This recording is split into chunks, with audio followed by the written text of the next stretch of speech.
Hello guys, welcome to my channel.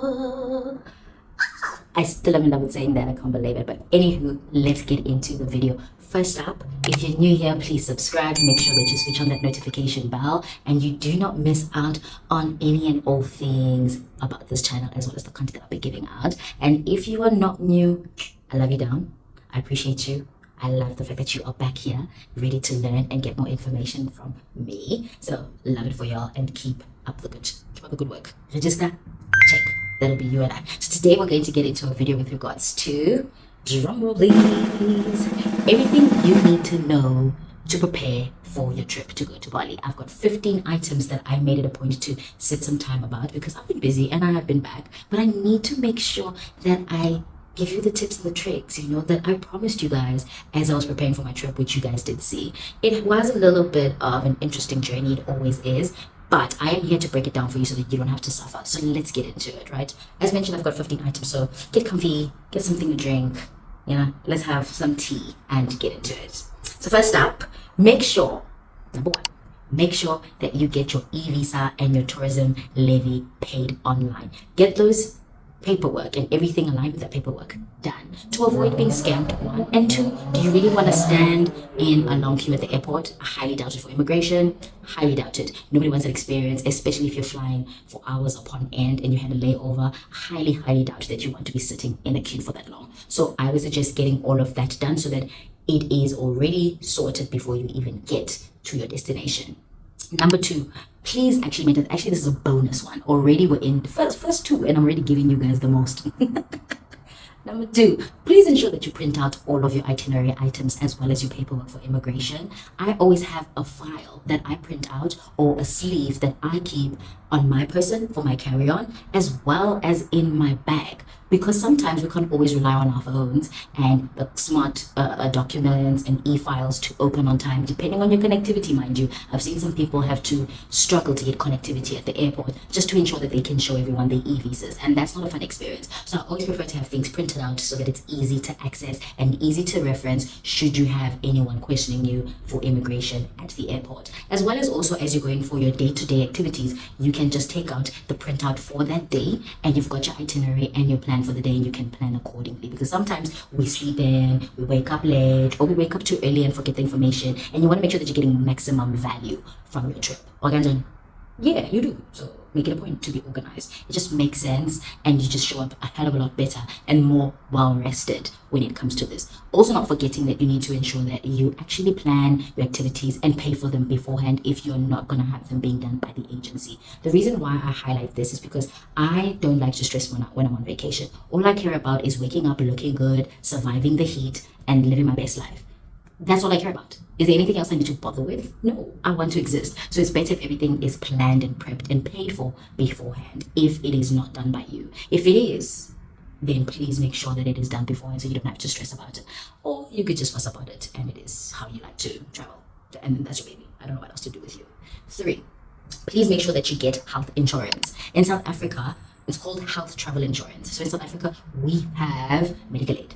Right? We all have medical aid, or at least we'd hope so, because at the end of the day, we do have to go the private route for things because not everything works perfectly in public, right?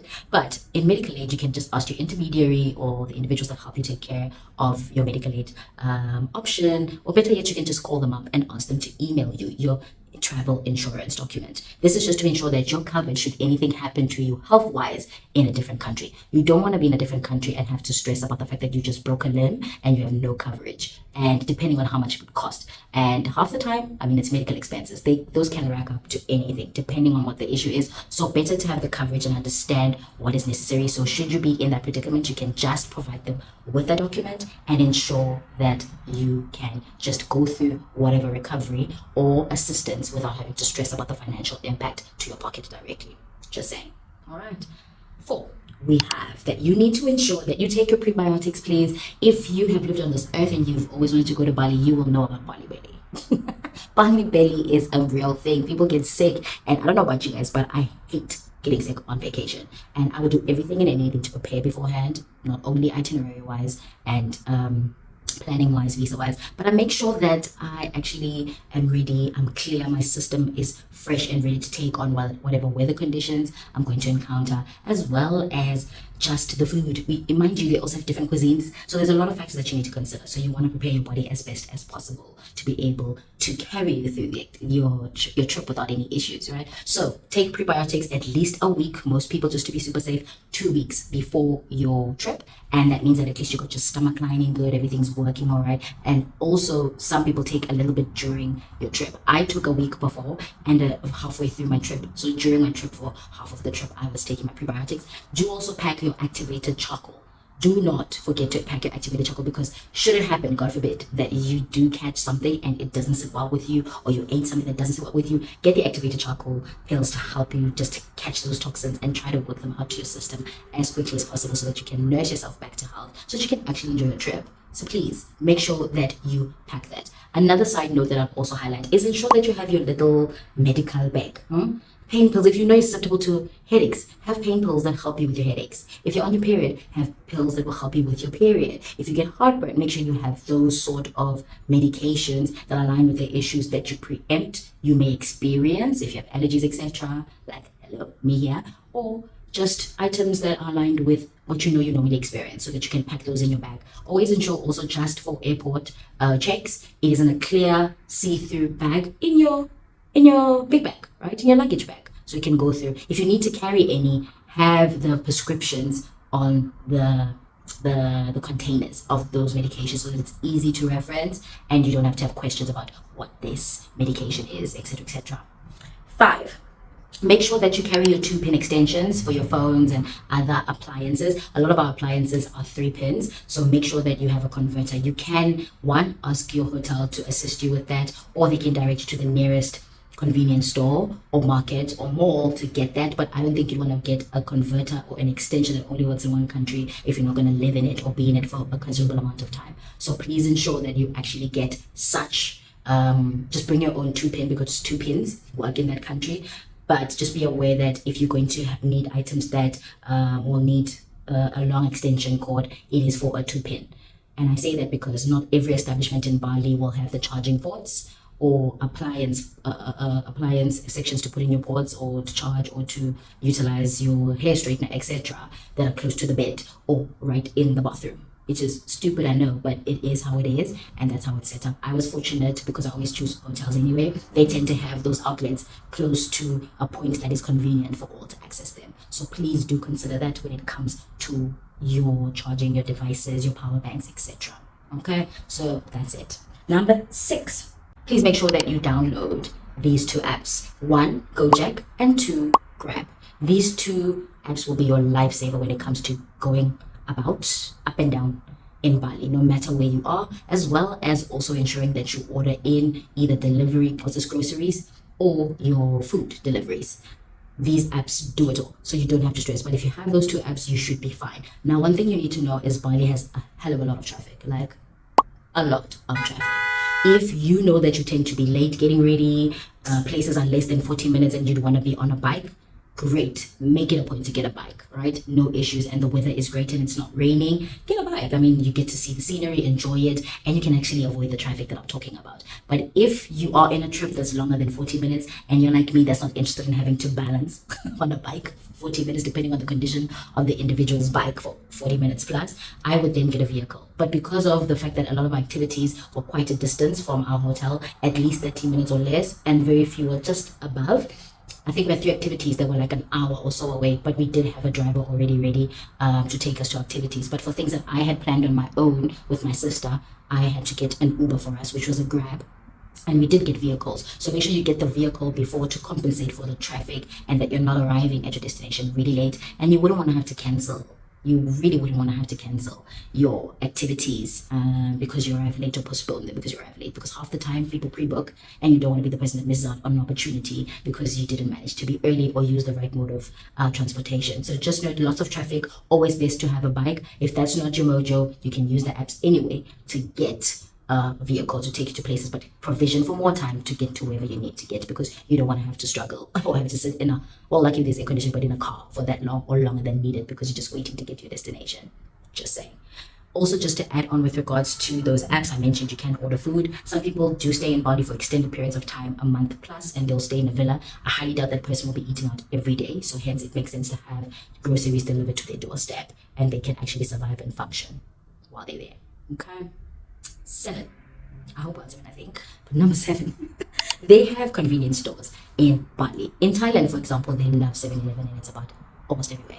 Like everywhere, you can get convenient food, fast food. You can get chargers, converters. You can get all sorts of things at a 7-Eleven. They have the same in Bali. They have IndyMart, and they have 2 other brands. I cannot remember them for the life of me, but they do have 2 other brands. I did not personally need to use a convenience store, and that's possibly why I can't remember the other 2. But I always remember passing them in the evening time whenever I was making my way back from wherever, and I could see people naturally utilizing the services of a convenience store from time to time. So they do have convenience stores. So don't fret if you're ever in a bind and you need something quick and easy to go. Number 8. Cash is king. Make sure you have money. Well, you need money to travel, but make sure you have cash on hand, because Bali is not a cashless society.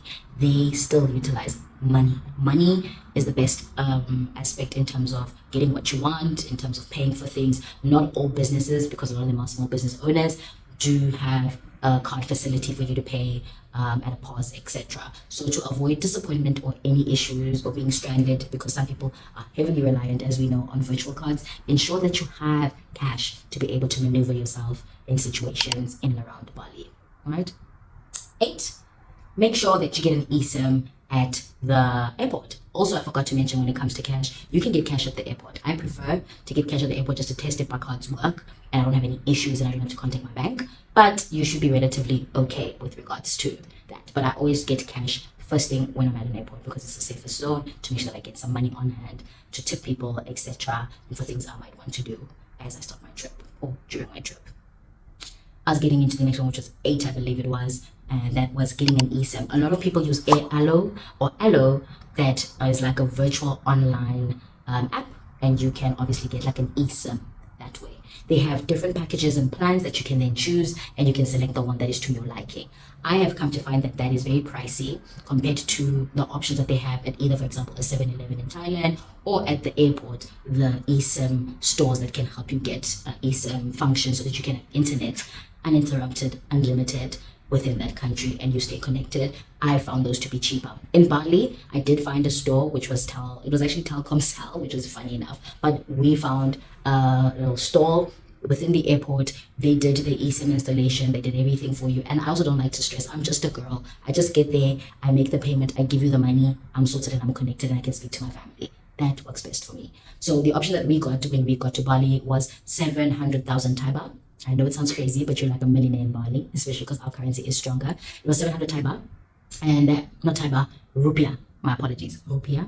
And that is about literally like 200 rand, 250 for both me and my sister. 250 rand to have unlimited internet and 40 gigs daytime. And mind you, you never finish it. You never ever finish it. It is literally always a surplus, or you're leaving it and you never finished it. And it never expires. Literally, it's for, some of them are for a particular amount of days. So I always purchase at least 1 day extra of what I will, because you never know if something happens with your flights and they get cancelled, etc. So better ensure that you have connectivity. But I prefer, and I find it cheaper to utilize options at the airport. Unless if there isn't, then I would use the online versions that I've mentioned. 9. Do not drink the water. As mentioned before, there's Bali Belly. You do not drink the water in Bali. Make sure that you have bottled water. If you're at your hotel, make sure that you are aware of how many liters or bottles they'll be providing you with for the day, to ensure that you guys are properly hydrated. I drink a lot of water, so it's very important to me that I drink water and have water. So my hotel knew that I needed a certain amount of bottles, and others we didn't mind paying for, or if we went to an establishment we could buy water if that was what we wanted. But it was very affordable. It was about 25,000 rupiah, which is not even 100 rand. It was like less than 30 bucks, 40 bucks for a 1 liter bottle of water, you know. So at least I was hydrated. In addition to the fact that you cannot drink the water, you cannot use the tap water to brush your teeth. So you're gonna need bottled water to brush your teeth. So hence you need a good amount and need to be aware of how much your hotel will be giving you, so that you can utilize it appropriately and you're not running out of it, as well as making sure that you're properly hydrated. Another aspect that you need to note when it comes to water is we all have beverages, Coke, alcohol, etc. A lot of it needs ice so that it can be kept refreshed and cold. You need to ensure that the ice has a hole in the middle, because then the ice is imported and that means it's safe for you to consume. If not, which I've barely ever seen, do not consume it. Because you're probably gonna get sick. You don't want to get sick. So be very aware of the water. Even when I was showering, honestly, I would be very careful for water to not, access my ears, my eyes, and my mouth, etc. I was very particular. I even wipe my face real quick and then focus on the rest of my body to avoid any issues. So yeah, some people even wash their faces with bottled water. Do what you need to do to feel safe, but just make sure that you do not consume the water. Okay. 9. Public service announcement. This is point number 11 and not number 9. I messed the numbers up ages ago, but let's continue on, shall we? Services in Bali. Now, a lot of the colored girlies love to, we love to stay good. We love to look good. We got our makeup done. We got our lashes done. Well, not me, but most people, their nails, their feet done. It is dirt cheap to get your services completed in Bali. And I would highly recommend this. Please ensure, if you are that sort of person that doesn't care to do all of the services beforehand and you're going to a country where these are super efficient, ensure that you then just find the right places. You can search on TikTok, you can find them online, ask your hotel. There are lots of amazing service providers that would love to service you and take care of you. The one thing that I always utilize, since I always get my services done in terms of my beauty aspects sorted before my trip, so I don't have to fuss about it, I don't have time to focus on those things when I'm traveling, is the spa services. I always try to make sure that I have at least 2 to 3 spa experiences where I go, because as mentioned, it's so cheap. And you're not getting 15-minute, 30-minute like here at home in South Africa. You're getting 60 minutes, 90 minutes for 250 Rand. Mind blowing.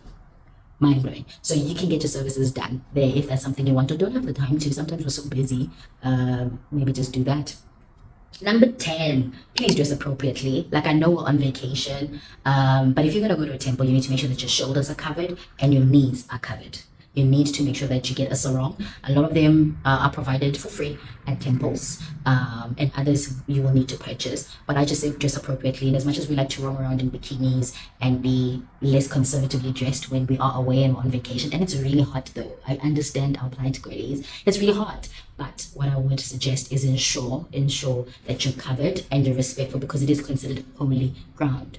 Do not go to temples and then you're not being respectful. I don't think that's kind, especially because the people in Bali are so friendly and kind and respectful of everyone else and love to find out about who we are and where we're from. So the best thing you can do being in their world, in their country, is to show the same respect and courtesy back, I would think. Last but not least, when it comes to the temple conversation and being dressed appropriately, is if you're a lady, please ensure that you are not on your period when you go to the temples. It is deemed as unclean. We know this. In a lot of religions, that can be another aspect. So do not set up the temple excursions for when you are on your period, because it's just not worth it. And out of respect, just don't do it. So rather wait for it to be finished, then you can go to a temple. Number 11. If we haven't already passed, there is a lot of monkey forest, or a couple of monkey forest activities. Just note, the monkeys are cute, but they are not your friend and they are not friendly. Okay, let me say they are friendly, they're nice, they're cute, but they will steal whatever is not buckled down on you. Shades, hat, bags, they will take it. And I don't think you want to find yourself in the middle of with a monkey. I don't think you want that. So please do consider having your items knuckled down. Hell, I wouldn't even wear jewelry, I don't want to lie, because it's probably very enticing. If I was an animal, I would be like, ooh, what's this? What's that? So better to have your items knuckled down and be aware to keep everything on your person tightly, so that an animal or a monkey does not feel the need to make it their own. How about that? Then we have number 12. A lot of people prefer a backpack or a sarong. I think, are we even on number 12, sorry? But anyhow, do not.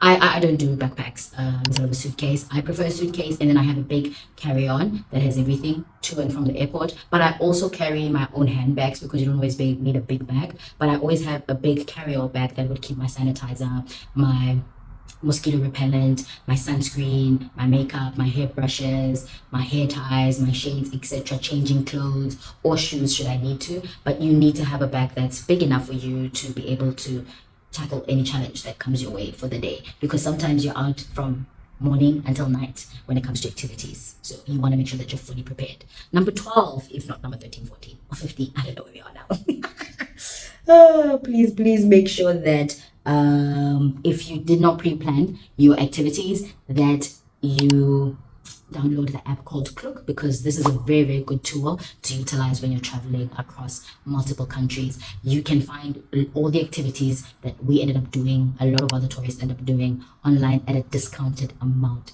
If it wasn't for the fact that I use an agency and things are already discounted, which I'll get into my next installment of video, you would need to note that Klook at least is a good avenue or app that you can use that will provide you with discounted options, and you can book things hopefully in time for you to enjoy the same activities like every other tourist when you are out, right?